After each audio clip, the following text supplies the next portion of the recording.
आएगा इंशाअल्लाह। और आप क्यों नहीं आएंगे? जब कादरी दरबार से जुड़े हुए हैं तो क्यों नहीं आएंगे इंशाअल्लाह। हाँ, हमारे और आपके पास जो कुछ है वो सब गौस पाक का दिया हुआ है। समझ रहे हैं? कुल्लु नफ्सिन ज़ाइक़तुल, हर नफ्स को मौत का मजा चखना है। लेकिन कुछ मखसूस लोग होते हैं जिनके हम मौत मौत नहीं मालूम होती, वो एक दूल्हे की बारात की फिजा कायम करती है। बेशक इजाजत है। एक बात हुजूर की हदीस, एक सहाबी की, उसके बाद एक बात इस दौर के काशिक रसूल की बयान करके मैं आपके पैरों को धो करके पी के चला जाऊंगा। इजाजत दीजिएगा। अल्लाह के नबी सल्लल्लाहु ताला अलैहि वसल्लम है, बद्र के बाद मदीने शरीफ से तकरीबन 3.5-4 किलोमीटर के फासले पर एक जमीन है, एक पहाड़ है जिसे ओहद कहते हैं, एक कैंपस है जिसे दयारे ओहद शरीफ कहते हैं। वो 3.5 बाई 7 किलोमीटर का एक पहाड़ है जिसके बारे में हुजूर ने फरमाया, ये पहाड़ मुझसे मोहब्बत करता है। बेशक कोई ताज्जुब की बात नहीं है कि नहीं हज़रत? ये कोई ताज्जुब की बात नहीं है कि ये पहाड़ हुजूर से मोहब्बत करता है। ताज्जुब ये है जो हुजूर ने इसके बाद कहा। मेरे आका फरमाते और मैं भी इससे मोहब्बत करता हूँ। सुभान अल्लाह, सुभान अल्लाह। है कि नहीं? ये बड़े ताज्जुब की बात है जिलानी भाई। मेरे आका की मोहब्बत के गम में, इश्क में डूबने वाला ये जबल ओहद, अल्लाह सबको ज़ियारत की तौफीक अता फरमाए, आमीन। इसी के दामन में एक जंग हुई थी जिसको जंग ओहद शरीफ कहते हैं, जिसमें तकरीबन हुजूर के 70 गुलामों की शहादत वाक़ई हुई थी। सिर्फ एक की बात करूंगा, उसके बाद एक आखिरी बात है। बच्चे खामोश रहें, फिर बोल रहा हूं, बच्चों को खामोश रखें। माँ बहनों से गुजारिश है, जरा सा तवज्जो रखें बच्चों पर, ठीक है? मेरे आका सल्लल्लाहु ताला अलैहि वसल्लम बैठे हुए थे, दुश्मनों की फौज सामने तैयार थी, जंग होने वाली थी। मेरे आका ने फरमाया कि आप लोग दाएं तरफ वालों इधर चले जाना, इधर से अटैक करना, बाएं तरफ वालों इधर से हमला करना, बीच की जो फौज है वो दरमियान से हमला करेगी। फिर फरमाया हुजूर ने, ऐसा है कि तकरीबन 50 लोग जबले रूमा की पहाड़ी पे चले जाएं अब्दुल्ला इब्न जबीर की क़यादत में। फिर मेरे आका फरमाते हैं तुम 50 लोग जख्मियों को पानी पिलाना, और तुम 50 लोग तीर और तलवार जिनको जख्मी कर दे उन्हें उठा करके जख्मी कैंप में ले आना, और तुम इतने लोग नारे लगाना ताकि मुजाहिदीन के हौसले आगे बढ़ते रहे। फिर मेरे आका ने जुमला कहा, ये बताओ मेरे इस खेमे के सामने, मेरे इस कपड़े के हुजरे के सामने कौन चौकीदार बनेगा? क्या बात है, वाह वाह। मैंने सबकी जगह मुतय्यन फिक्स कर दी है। अब ये बताओ कि यहाँ पर कौन खड़ा होगा? एक सबसे दुबले पतले हुजूर के सहाबी थे, सबसे पतले दुबले सहाबी थे। उनका नाम था हजरत जियाद। फिर कहता हूं, उनका नाम था हजरत जियाद। सुभान अल्लाह। एक मतलब ये नाम आप ले, बच्चे बोले जोर से, हजरत जियाद। उनका नाम था हजरत जियाद। जब हुजूर ने फरमाया कि मेरे कमरे के सामने मेरी चौकीदारी कौन करेगा, तो जनाब जियाद खड़े हो गए। क्या बात है, सुभान अल्लाह, सुभान अल्लाह। सबसे पहले जनाब जियाद खड़े हो गए। तो जब जनाब जियाद खड़े हो गए, बिल्कुल पतले दुबले थे, हुजूर ने उन्हें देखा, मुस्कुराए। मेरे आका फरमाते जियाद तुम बैठ जाओ। जनाब जियाद बैठ गए। फिर फरमाते हुजूर तुम जख्मियों को पानी पिलाना, तुम तीर पहुंचाना, तुम तलवार पहुंचाना, तुम टूटी तलवारों को खींच लेना, जख्मियों को पानी पिलाना, तुम नारे लगाना, तुम ताकत व कुव्वत जिस्म के अंदर पैदा हो अशार पढ़ना। फिर फरमाते मेरे आका मेरे खेमे के सामने कौन पहरेदारी करेगा? अभी जैसे हुजूर ने यह कहा था, फिर जनाब जियाद खड़े हो गए। क्या बात है, सुभान अल्लाह। फिर जनाब जियाद खड़े हो गए। जब जनाब जियाद खड़े हो गए तो किस फरमाया, हुजूर ने जनाब जियाद को देखे, जियाद बैठ जाओ। जनाब जियाद बैठ गए। तो किसी ने कहा कि ये क्या करते हो तुम, बार बार खड़े हो रहे हो जियाद? तुम्हें पता है कि तुम हुजूर की दहलीज पर चौकीदारी करोगे, दुश्मनों के हमले सबसे ज्यादा यहीं पर होंगे, पता है तुम्हें? तुम बार बार खड़े हो जा रहे हो। ये ताकत और कुव्वत की जगह है, यहाँ बड़े मुजाहिद और बड़े कवि किस्म के लोगों की जरूरत है। जनाब जियाद रो करके कहा आप चुप रहिए, हमें पता है जंग हम ताकत की बुनियाद पर नहीं, हुजूर की मोहब्बत की बुनियाद पर लड़ने के लिए। नारे तकबीर, नारे रिसालत, उलमाए अहले सुन्नत, मोहब्बते मुस्तफा, आशिकाने मुस्तफा, नारे तकबीर, नारे रिसालत, सुभान अल्लाह। उलमाए किराम की आमद है। मैं इस मुबारक बेल्ट, इस मुबारक सरहद, इस मुबारक ज़मीन जजीरे पर जितनी मुबारक शख्सियतें हैं, अल्लाह सबके मुबारक वजूद को मकबूल वजूद में तब्दील फरमाए। इजाज़त देंगे हुजूर, आखिरी 1-2 बातें करता हूँ। इन नौजवान बुजुर्गों के कदम की बरकतों से अल्लाह हमें इस्तिफादा की तौफीक अता फरमाए। जरा फिर से अपने हाथों को उठा के बोल दें, लब्बैक या रसूल अल्लाह, लब्बैक या रसूल अल्लाह। कुल्लु नफ्सिन ज़ायक़तुल मौत, हर नफ्स को मौत का मजा चखना है। देखिए मौत की बात हो रही है, जनाबे ज़ियाद बैठ गए। फिर हुजूर ने फरमाया, ऐ अब्दुल्लाह इब्न जबीर, तुम जबले रूमा पहाड़ी पे चले जाना 50 तीरंदाजों को लेके, जब तक मेरा नया ऑर्डर ना आ जाए वहां से उतरना नहीं। तुम बाएं तरफ रहना, तुम दाएं तरफ, कल्ब मैसरा मैमना वस्त की तरफ रहना। तुम जख्मियों को पानी पिलाना, तुम तलवारें पहुंचाना, तुम रसद पहुंचाना। कोई प्यासा हो तो उसे पानी देना, जख्मी हो तो उसे जख्मी कैंप पे लेके जाना। फिर अल्लाह के नबी ने फरमाया, और मेरे खेमे के सामने कौन खड़ा होगा? इतना कहना था हुजूर का। फिर जनाबे ज़ियाद खड़े हो गए। सुभान अल्लाह, सुभान अल्लाह, अल्लाह अकबर। फिर जनाबे ज़ियाद खड़े हो गए। जब जनाबे ज़ियाद खड़े हो गए तो हुजूर ने फरमाया, ज़ियाद ताल इधर आओ, करीब आओ। जनाबे ज़ियाद हुजूर के कदमों के करीब आए। हुजूर ने कहा कि ज़ियाद, तुम्हें समझ में आ रहा है मैं क्या कह रहा हूँ? जनाबे ज़ियाद कहते हैं कि जी हुजूर, आप अपने खेमे के सामने एक चौकीदार चाहते हैं। तो हुजूर फरमाते हैं, दुश्मनों का हमला मेरे खेमे की तरफ बहुत ज्यादा होगा, यहाँ जान भी जा सकती है। तो जनाबे ज़ियाद रो के बोले, हुजूर ये जान आप पर ही तो कुर्बान करने के लिए मिली है। क्या बात है, सुभान अल्लाह, सुभान अल्लाह। जान दी हुई उसी की थी, हक तो ये है कि हक अदा ना हो सके। सरकार ये मेरी रूह की मेराज होगी, अगर आपकी दहलीज पर मेरी रूह निकले तो। मेरे आका फरमाते हैं, ज़ियाद समझ लेना ये कुर्बानी की जगह है, ये कुर्बानी की जगह है। जनाबे ज़ियाद कहते हैं, हुजूर मैं यहाँ पर खड़ा रहूंगा, वादा करता हूँ। मेरे आका फरमाते हैं, ज़ियाद कब तक खड़े रहोगे? जनाबे ज़ियाद कहते हैं, जब तक मेरे जिस्म के अंदर एक कतरा खून बाकी है मैं आपकी दहलीज नहीं छोड़ूंगा। मेरे आका सल्लल्लाहु अलैहि वसल्लम ने जनाबे ज़ियाद को अपनी तलवार अपनी ढाल दी। क्या बात है, बेशक अपनी तलवार अपनी ढाल दी जनाबे ज़ियाद को। फरमाया, ज़ियाद यहीं पे खड़े रहो। जनाबे ज़ियाद वहीं पे खड़े रहे। सुभान अल्लाह। जनाबे ज़ियाद वहीं पे खड़े रहे। अब जंग का बिगुल बजा, जंग का नकारा बजा, जंग की शुरुआत का अलम बुलंद हुआ। जनाबे अबू सुफियान, जनाबे खालिद इब्न वलीद ये अपोजिशन जमात में थे। हुजूर के गुलामों की शहादत इनसे होने वाली थी। अपोजिशन जमात में थे, अपोजिट में थे। जब जंग का बिगुल बजा, ऐलान हुआ, तो दोनों तरफ की फौजें एक दूसरे में मुदगम हो गई, दाखिल हो गई। जंग बड़े अजीब व गरीब नतीजे से गुजरी है, कभी नशीब कभी फराज, कभी नशीब कभी ऊपर कभी नीचे। मालूम है, कभी बताऊंगा इंशाल्लाह उहद शरीफ के बात और दीगर शोहदा के बारे में, लेकिन मुझे ज़ियाद के बारे में बातें करनी है। मालूम है क्या हुआ? थोड़ी देर के बाद तकरीबन 72 जख्म आए थे जनाब ज़ियाद को। अल्लाह समद। हम अखबार पढ़ते हैं तो बेहोश हो जाते हैं, अब क्या होगा, मेरी बहन बेटियों का क्या होगा। तैयारी नहीं करते हैं, रोते हैं, अफसोस करते हैं। अल्लाह उसके रसूल के होते हुए हम टेंशन में आ जाते हैं, अब क्या होगा, अब क्या होगा। अल्लाह अकबर। मालूम है जनाबे ज़ियाद को 72 जख्म आए थे। कितने? 72। ये जख्म तलवारों से आए थे। जब तक बर्दाश्त करते रहे, बर्दाश्त करते रहे। जब बर्दाश्त न हुआ तो आपने चीख करके एक नारा लगाया, या मोहम्मदा या मोहम्मदा या मोहम्मदा, या रसूल अल्लाह या रसूल अल्लाह या रसूल अल्लाह, कह के जमीन पर गिर पड़े जनाबे ज़ियाद। जब जमीन पर गिर पड़े ना, तो वो टीम आ गई जो जख्मियों को उठा करके लेके जाती है। वो टीम आ गई, लोगों ने उठाया जनाबे ज़ियाद को और पकड़ा और उठा के टांग के लेके जाने लगे ना। रास्ते में जनाबे ज़ियाद ने आंखें खोल दी। जनाबे ज़ियाद ने कहा, आप हमें कहाँ लेके जा रहे हैं? तो लोगों ने कहा, आप जख्मी ज्यादा हैं, जख्मी कैंप में लेके जा रहा हूं।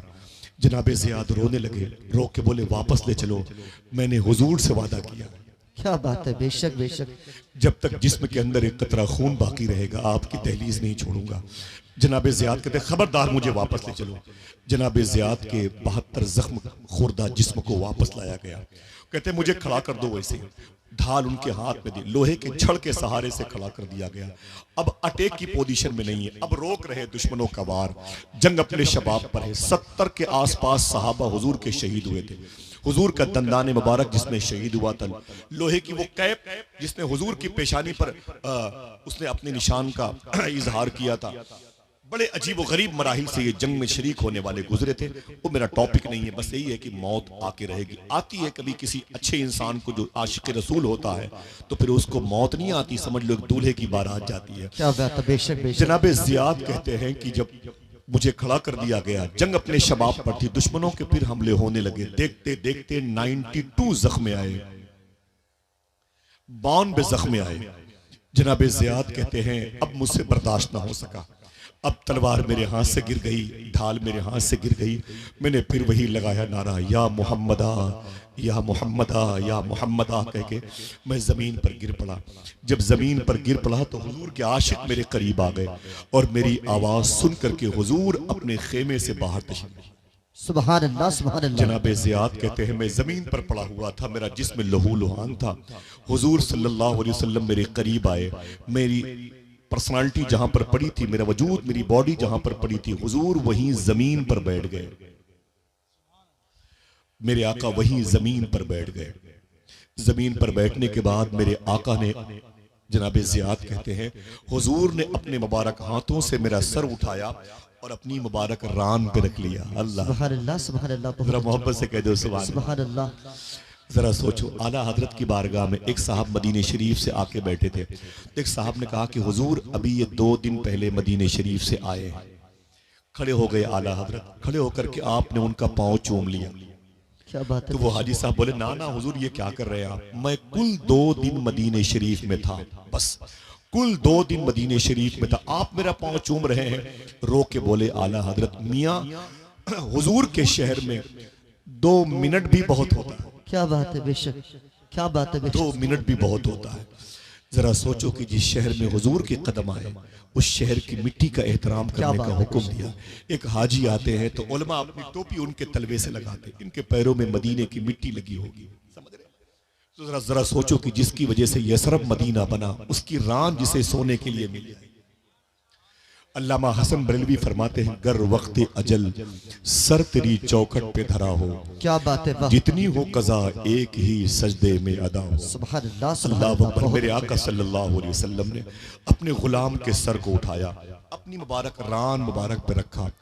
अब जनाब ज़ियाद ने हुजूर के जिस्म मुबारक के पसीने की खुशबू महसूस की। क्या बात है, वाह वाह। तवज्जो है। बेशक। अपनी माँ की मग़फ़िरत के लिए बोले सुभान अल्लाह। सुभान अल्लाह। जनाब ज़ियाद कहते हैं मुझे ठंडक महसूस हुई कि हुजूर करीब में, तो मैंने अपनी पलकें खोली जो जख्मी थी। मैंने पलकें खोली तो मैंने क्या देखा, सामने चेहरे मुस्तफ़ा था। क्या बात है, वाह वाह। सुभान अल्लाह। तेरा हुस्न मेरी निगाह में बखुदा खुदा की किताब है, तेरी बंदगी तो अलग रही, तुझे देखना भी सवाब है। सुभान अल्लाह। अल्लाह। मेरे आका का चेहरा सामने था। जनाब ज़ियाद कहते हैं तलवार के जख्म की वजह से मेरी पलकें उठ नहीं पाती थी, खुलती थी बंद हो जाती थी, खुलती थी बंद हो जाती थी। मैं बड़ा परेशान था। जनाब ज़ियाद कहते हैं फिर हुजूर ने देखा कि मुझे दिक्कत हो रही है, तो अल्लाह के नबी सल्लल्लाहु अलैहि वसल्लम ने अपनी मुबारक उंगलियां मेरी आंखों पे रख दी। काश आप मोहब्बत से सुभान अल्लाह कहते। सुभान अल्लाह, सुभान अल्लाह। वो उंगलियां जिसके बारे में मेरे इमाम ने कहा था, उंगलियां हैं फैज़ पर टूटे हैं प्यासे झूम। क्या बात है, वाह। नदियां पंज आबे रहमत की हैं जारी, वाह वाह। हुजूर सल्लल्लाहु अलैहि वसल्लम ने अपनी मुबारक उंगलियां जनाब ज़ियाद कहते हैं कि मेरी आंखों पे रख दी। फिर से कह सकते हो सुभान अल्लाह, सुभान अल्लाह। ऊंची आवाज में। सुभान अल्लाह। वैसे मुझे खामोशी से बात करने में लुत्फ आता है, आपको अगर अच्छा न लगे तो मैं माजरत चाहता हूँ, कोई बात नहीं। लेकिन आप जितना अच्छा सुन रहे हैं, इसी अंदाज में दुआ करें अल्लाह हमारे दिलों की ततहीर का सामान बनाए। भाई शायर इस्लाम फ़हीम अख्तर साहब क़िबला बरेली शरीफ की आमद हो रही है और खूबसूरत आवाज़ के मालिक सना खान रसूल मोहतरम आकिब रज़ा इलाहाबादी की भी आमद हो रही है माशाअल्लाह। मैं आप सबको मुबारकबाद पेश करता हूँ, नारों से इस्तकबाल करता हूँ। नारे तकबीर, नारे रिसालत, फैज़ान सरकार गौसे आज़म, अज़मत गरीब नवाज, मुहाफ़िज़ान मसलक आला हजरत, उलमाए अहले सुन्नत। बस ये जुमला इसका आखिरी और उसके बाद एक आखिरी बात थी। इजाजत है, कोई फिर से कह दे सुभान अल्लाह। सुभान अल्लाह, सुभान अल्लाह। फ़हीम भाई आपकी मैं इजाजत दीजिए माशाअल्लाह। सुने आशिक का जनाजा है जरा धूम से निकले, महबूब की गलियों में जरा घूम के निकले। जनाबे माशाअल्लाह, कुर्सी मंगाए, कुर्सी मंगाए, इजाजत है, बैठे हैं। जनाब ज़ियाद कहते हैं कि हुजूर ने अपनी उंगलियां मेरी आंखों पे रख दी, मेरी आंखें बंद हो गई। तो जनाब ज़ियाद कहते हैं मैंने अपना दाहिना हाथ जो जख्मी था उसे उठाया और उठा करके आहिस्ता आहिस्ता अपनी आंखों के करीब हुजूर की उंगलियों के करीब ले गया। मैंने अपनी उंगलियों से हुजूर की उंगलियों को हटा दिया, हुजूर के हाथों को हटा दिया, हाथ मुबारक को हटा दिया। मेरे आका फरमाते हैं, ज़ियाद तुम जख्मी हो, इसलिए मैंने तुम्हारी आंखों पे अपनी उंगलियां रखी हैं, तुम्हारी पलकें खुलती हैं, तुम्हें दर्द का एहसास होता है। जनाब ज़ियाद कहते हैं, जख्म पे न रोया, हुजूर के ये कहने पे रोया। मैंने कहा, आका मैंने इसलिए आपकी उंगलियां हटाई हैं कि मेरे सामने मौत का फरिश्ता खड़ा है, मेरे सामने मलकुल मौत खड़े हैं मेरी रूह निकालने के लिए। थोड़ी देर के बाद मेरी रूह मेरे जिस्म से निकल जाएगी और फिर ये फरिश्ता मेरी रूह को लेके अल्लाह की बारगाह में जाएगा। मैंने इसलिए आपकी उंगली, अपनी आंखों से आपके हाथों को, आपकी उंगलियों को हटाया है। सरकार, अब मेरी रूह अल्लाह के हुजूर जाने वाली है। मुझसे अल्लाह पूछेगा, ज़ियाद कहाँ से आ रहे हो?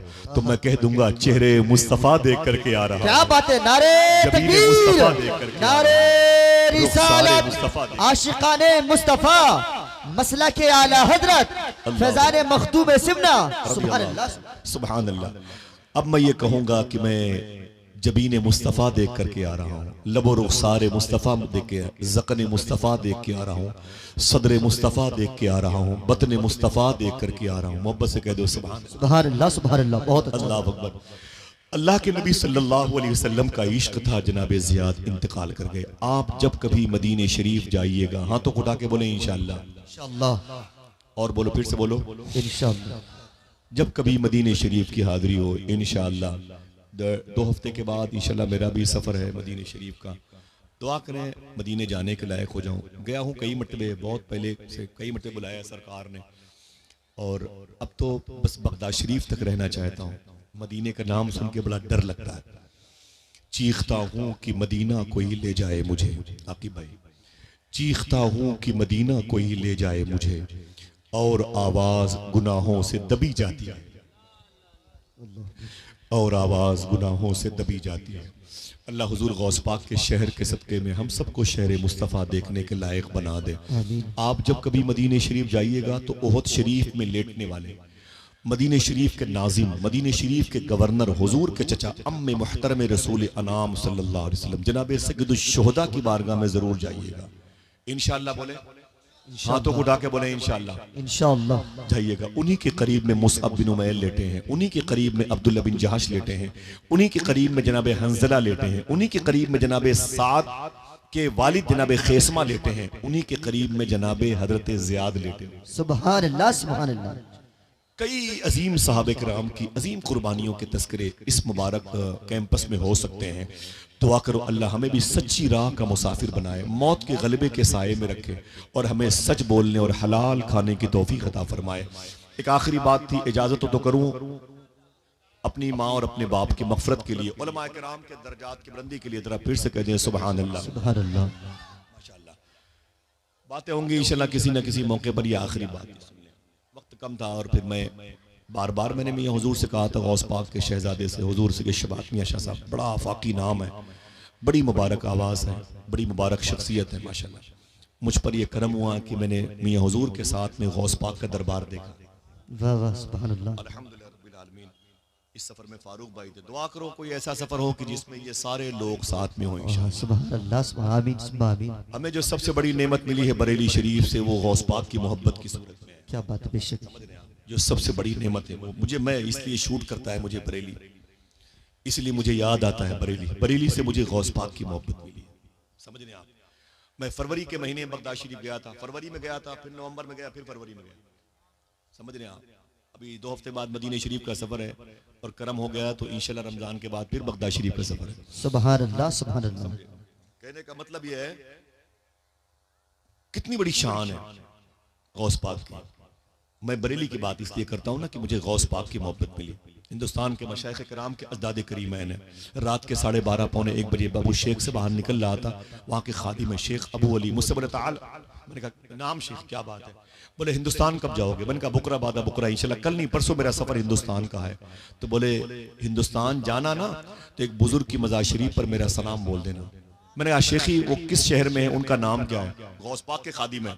मैंने कहा वो किस शहर में है, उनका नाम क्या है? तो बोले वो बरेली में है, उनका नाम इमाम अहमद रजा क्या खान बात है, फाजिल सुभान बरेली। अल्लाह। नारे तकबीर, नारे रिसालत, मसला के आला हजरत, इश्क मोहब्बत, इश्क मोहब्बत, नारे तकबीर, नारे रिसालत। बहुत कराम की बरकतें, ये सरकार दाता गंज बख्शी हिजवरी की बारगाह, सरकार मदार पाक की चौखट, सरकार वारिस पाक की ज़मीन, सरकार मसूली, सरकार मारहरा, सरकार बिलग्राम, सरकार कालपी शरीफ, सरकार मखदूम शफ जहांगीर समनानी और दीगर मशाइख अहले सुन्नत की जिनाटा शरीफ की मुबारक खानकाह नूर, जहां झाड़ू लगाने वालों के जूतों में अल्लाह हमारे बच्चों को दाल चावल अता फरमाए।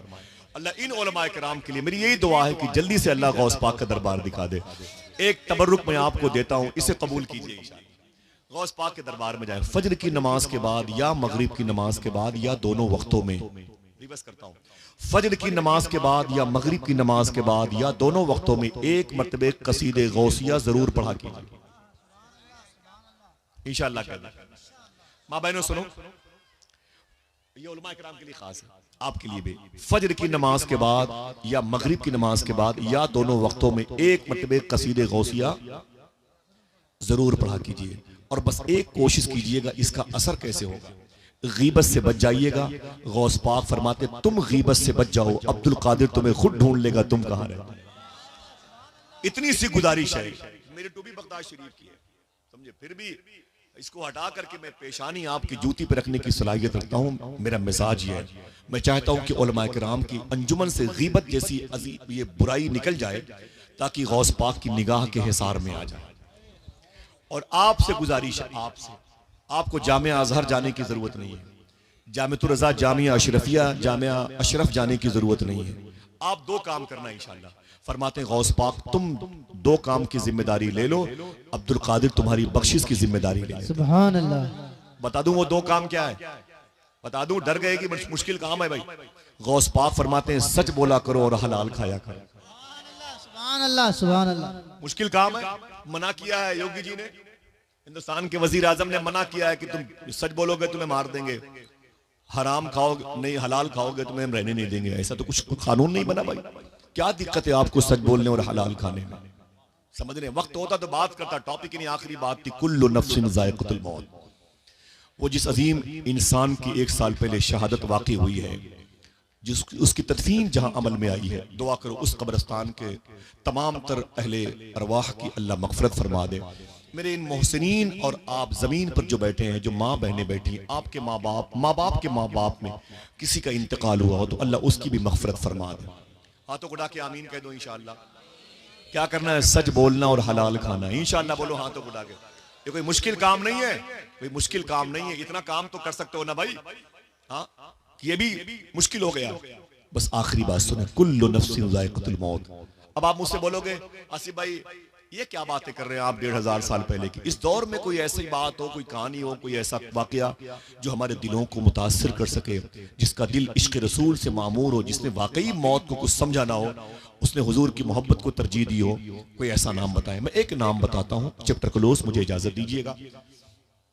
अल्लाह ताला आपकी मुबारक समातों को कबूल फरमा ले। इसका सवाब आप सबके माँ बाप को, हाजी नौशे साहब किबला की रूह को भी नजर फरमा दे। एक बात बताता हूं, माँ बहनें सुने गौर से, उलमा सुने, इसे याद रख लें। देखिए मौत आती है, और अगर कोई मौत से मोहब्बत, मौत की तैयारी, मौत से मिलने की ललक उसके दिल में पहले से पाई जाती है, तो फिर मौत नहीं होती है। यही जमीन हिंदुस्तान की है, वाकया 100 साल पहले का है। गैर मुनक़सिम, बगैर बटा हुआ हिंदुस्तान। लाहौर भी हिंदुस्तान में, कराची भी हिंदुस्तान में, साहिवाल भी हिंदुस्तान में, पाकपट्टन भी हिंदुस्तान में, गोदरा शरीफ भी हिंदुस्तान में, मुल्तान भी हिंदुस्तान में, इस्लामाबाद भी इसी हिंदुस्तान में। गैर मुनक़सिम हिंदुस्तान में लाहौर दाता गंज बख्शी हिजवरी की जमीन। अल्लाह अकबर। इसी जमीन में एक दिन एक शख्स कहता है, बड़ा गरीब इंसान, मैं अपने दोस्तों के साथ शहर के चौराहे पे निकला तो मैंने क्या देखा, एक बड़ी भीड़ है जो एक ही तरफ जा रही है। मैंने लोगों से पूछा कि ये भीड़ इधर क्यों जा रही है? लोगों ने पूछा कि कुछ माह पहले एक जालिम शख्स ने अल्लाह के नबी सल्लल्लाहु अलैहि वसल्लम को गालियां दी है, हुजूर की हुर्मत को पामाल किया है, हुजूर के दामने तक़द्दुस पर कीचड़ उठा ले हैं।